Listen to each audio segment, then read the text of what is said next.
Bismillahirrahmanirrahim. Selamat pagi. Assalamualaikum warahmatullahi wabarakatuh. Selamat ketemu di mata kuliah manajemen perubahan. Semoga Ananda semuanya dalam kondisi sehat dan di mana jaringan internet Ananda semoga terkoneksi dengan baik.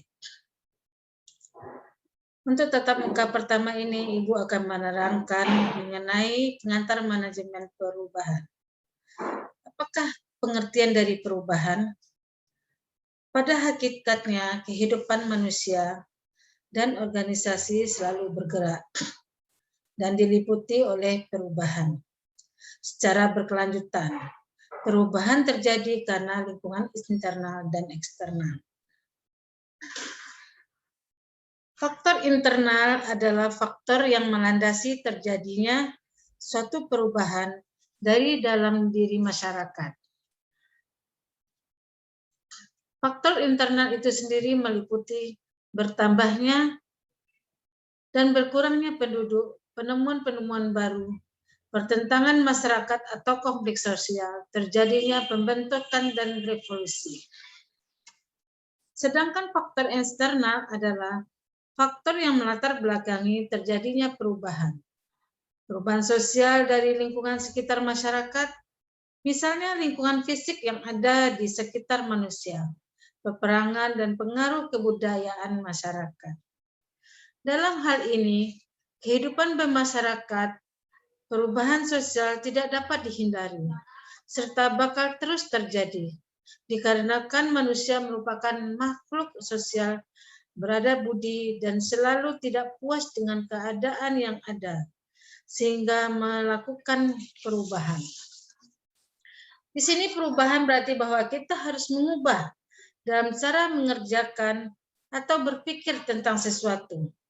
Perubahan tersebut dapat terjadi pada struktur organisasi, proses mekanisme kerja, sumber daya manusianya, dan budaya.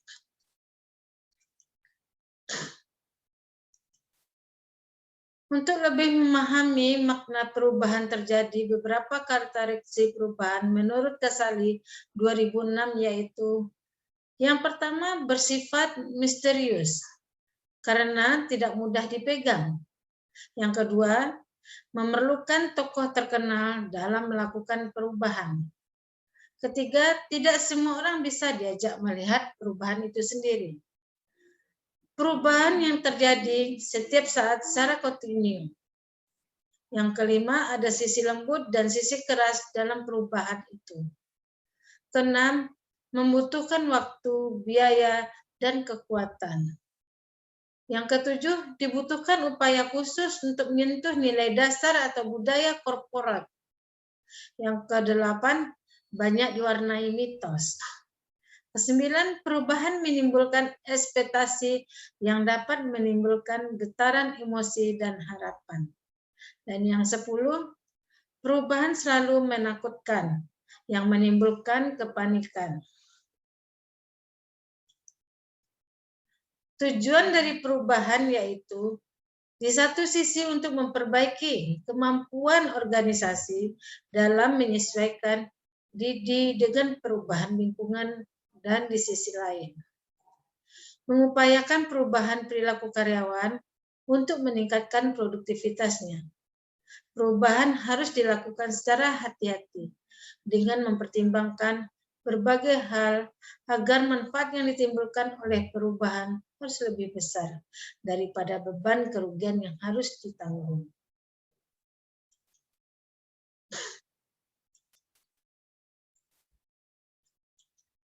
Sasaran dari perubahan itu terdiri dari struktur organisasi. Struktur organisasi dalam perubahan itu berkaitan dengan teknologi, pengaturan tata letak fisik ruangan kerja, sumber daya manusia, proses, dan budaya organisasi. Perkembangan perubahan. Di mana perkembangan perubahan organisasi menurut Cornell 92 diklasifikasikan dalam 3 kelompok berdasarkan tahapan proses perkembangannya, yaitu sebagai berikut. Yang pertama, introduksi teknologi baru. Pada awalnya, perubahan ditunjukkan dengan adanya introduksi teknologi baru pada sekitar tahun 80. Perkembangan teknologi dilakukan terus-menerus untuk meningkatkan efisiensi dan dalam banyak hal telah berhasil mengembangkan perusahaan. Yang kedua, total quality perubahan. Total quality management.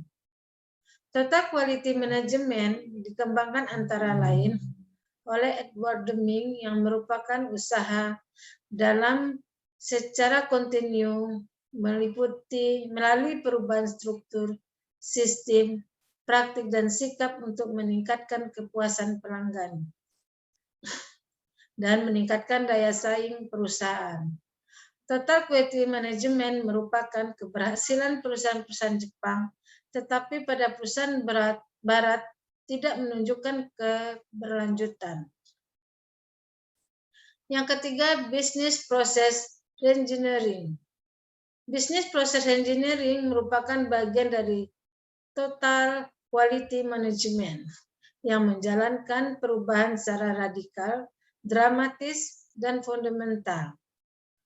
Tujuan dari Business Process Engineering untuk memperbaiki kinerja organisasi melalui efisiensi dan efektivitas proses bisnis yang mencakupi biaya, mutu, delivery, service, dan speed.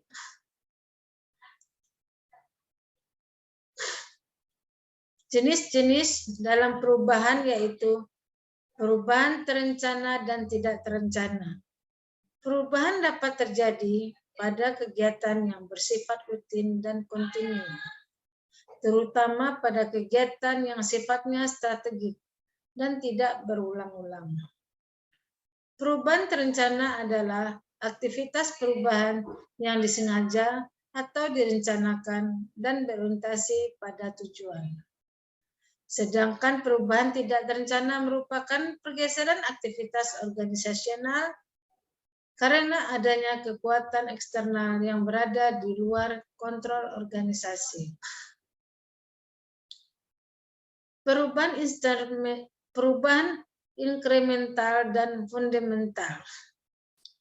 Perubahan inkremental hampir terjadi dengan sendirinya dan mencakup banyak situasi yang dihadapi,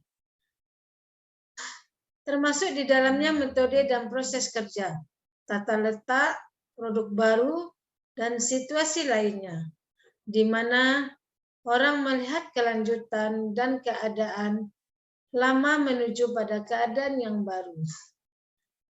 Perkembangan perubahan internal.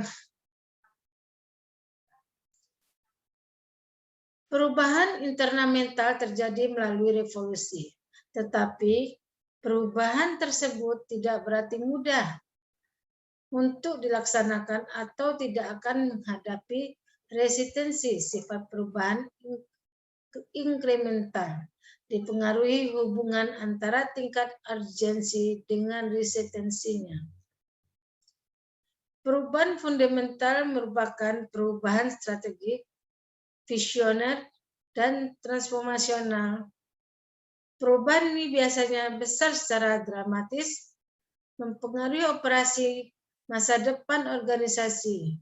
Contoh, perubahan ini antara lain adalah hasil proses engineer yang mengubah seluruh cara bisnis beroperasi, merger dengan organisasi lain, atau pergerakan organisasi ke dalam aktivitas yang berbeda total.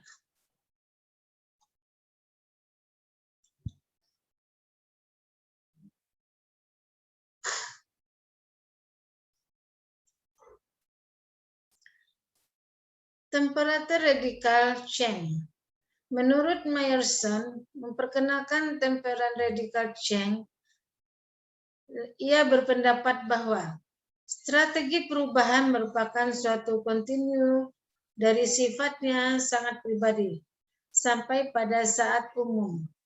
Bentuk perubahan yang terjadi dapat berupa describe self-expression, verbal judgment, variable term opportunist, dan strategi alliance building.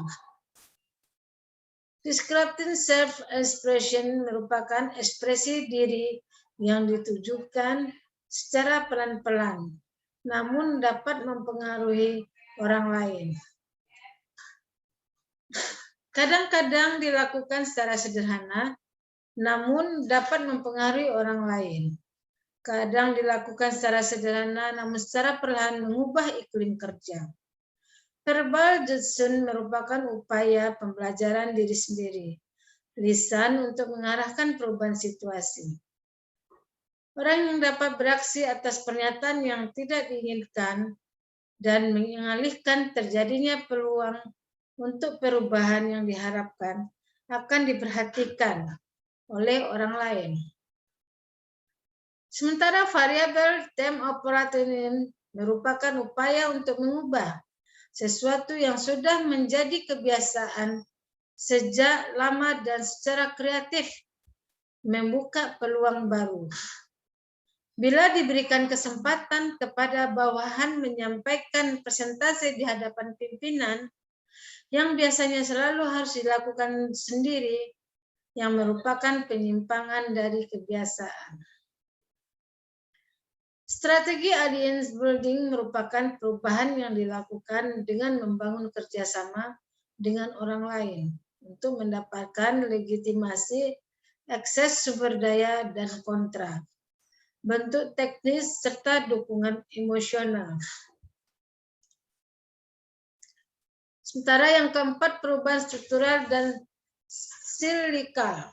Dalam perubahan struktural terjadi kenaikan atau penurunan yang berarti yang menghasilkan perubahan kualitas sehingga diperlukan penyesuaian secara kontinu. Sebagai contoh, teknologi komunikasi makin canggih sehingga tidak mungkin mundur kembali. Perubahan silikal mengikuti pola dalam fluktuasinya, kembali secara reguler pada tahap sebelumnya. Sebagai contoh, perubahan model sifatnya sementara dan suatu saat akan kembali kepada desain lamanya. Yang kelima, planning change dan emergent change. Perubahan terencana merupakan perubahan rutin, berulang-ulang, dan diprediksi dan dikendalikan untuk melakukan perubahan terencana. Dilakukan 4 fase menurut Wibowo 2006, yaitu sebagai berikut. Fase pertama, eksplorasi. Dalam fase ini, organisasi menggali dan memutuskan untuk membuat perubahan spesifik. Fase yang kedua, perencanaan.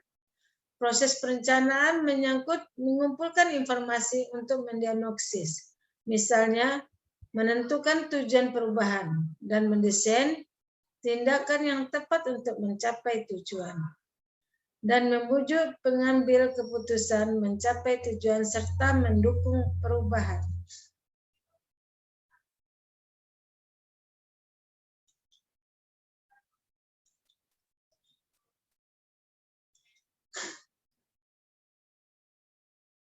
Fase tindakan.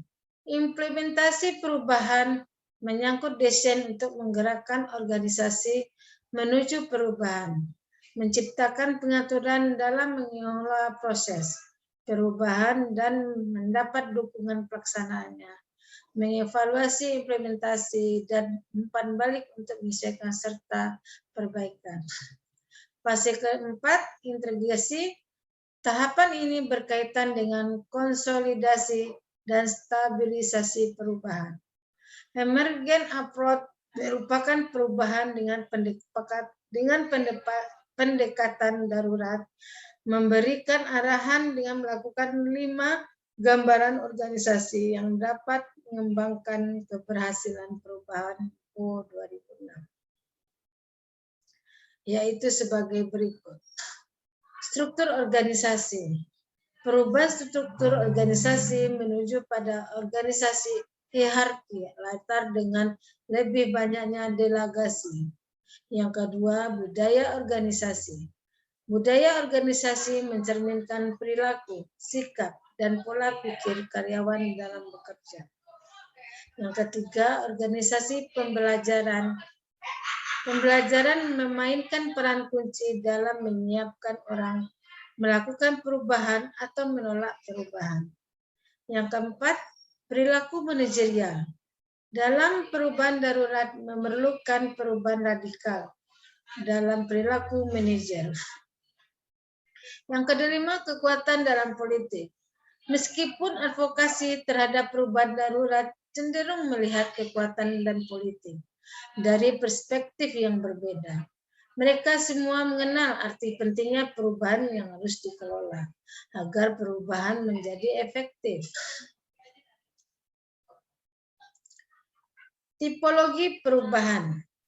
Yang dimaksud dengan tipologi perubahan di sini yaitu menurut Krittner dan Koenig 2001 mengelompokkan perubahan ke dalam 3 tipologi, yaitu pertama, adaptive change merupakan perubahan yang paling rendah tingkatannya, kompleksitasnya dan ketidakpastiannya.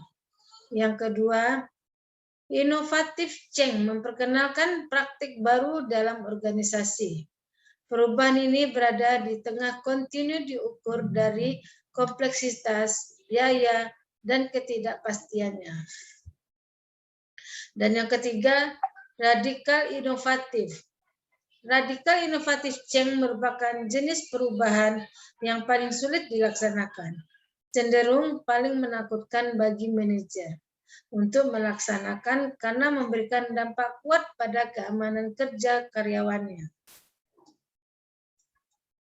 Hambatan dan kegagalan dalam perubahan.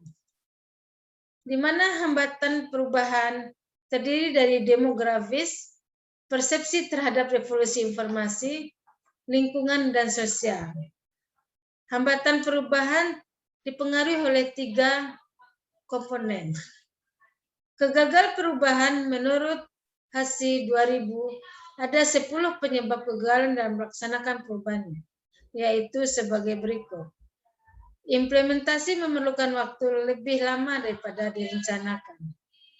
Kebanyakan masalahnya tidak diidentifikasikan sebelumnya. Aktivitas dalam implementasi tidak cukup terkoordinasi. Aktivitas dan krisis bersaing memecahkan perhatian, sehingga keputusan tidak dilakukan. Manajer kekurangan kapasitas. Manajer kekurangan kapabilitas yang diperlukan untuk melakukan perubahan. Pelatihan dan instruksi yang diberikan kepada bawahan tidak cukup. Faktor eksternal yang tidak terkendali berdampak pada implementasi. Manajer di departemen tidak cukup memberikan kepemimpinan dan arahan. Tugas pokok implementasi tidak didefinisikan secara rinci. Sistem informasi yang tersedia tidak cukup untuk memonitor implementasi itu sendiri. Itulah pertemuan pertama yang telah Ibu sampaikan. Adakah di antara Anda paham apa yang telah Ibu jelaskan? Kalau Ananda ingin bertanya, Ibu persilahkan.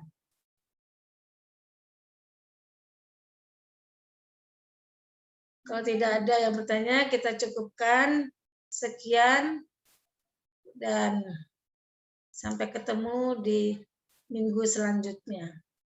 Assalamualaikum warahmatullahi wabarakatuh.